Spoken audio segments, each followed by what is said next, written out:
Yeah, that's a conversation that has been ongoing nationally for the last 6 weeks. That every school is going to be faces very uncertain times as far as finances and revenue, enrollment, um, state support, and so we begin those conversations to look for ways to maybe preserve seasons and still play, but also some ways that across the board we could save money. Um, and came up with some recommendations and on reducing the maximum number of allowed contests for each sport, and every sport will go down a little bit.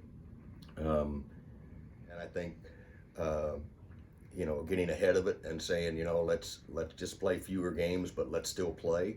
Really came into it that we thought this is a sacrifice that we'll all have to make, um, but I think you don't lose the integrity of the sport, and you don't lose that experience that competition brings. Each sport will lose some home games, which is disappointing. But home games aren't free. We still, when you host a game, you pay for officials, you pay facility costs and personnel and those kind of things. So the net might result in a small loss depending on what you usually draw, but the real savings will be away games.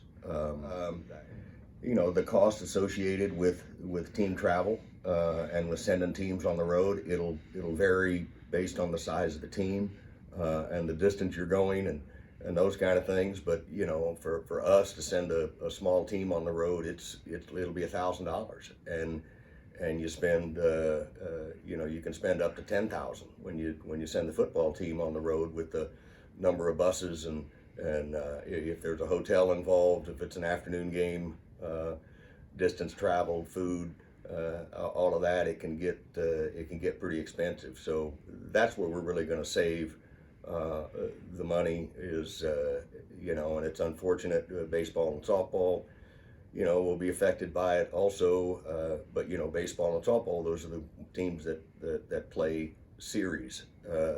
Baseball team will go to one place and play 3 games, and so you're looking at 2 hotel nights and those kind of things. Softball plays double headers and then back-to-back double headers. So losing a couple of those is tough, but yet it'll have a pretty good impact, a pretty positive impact on everyone's budget. That is true. We're getting rid of a lot of the non-conference, or I think the main games that we'll lose will be non-conference games. But in the MIAA, yeah, football has played all conference games for the last several years and have not gone outside the conference, and so that'll be quite an adjustment for some others. There'll still be a little room in some sports to play non-conference games, but it'll be drastically reduced, and it'll be much more concentrated on the conference games that we'll play, and that's the way it should be. That's why we're a conference. We know where everybody is. Emporia State's, luckily, we're a little geographically centered, so our trips are not all that long.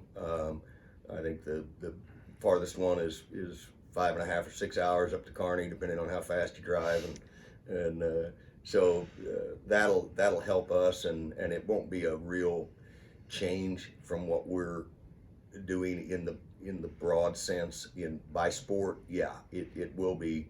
If basketball ends up only playing conference games, that'll be a real difference for us. But some of them are not too.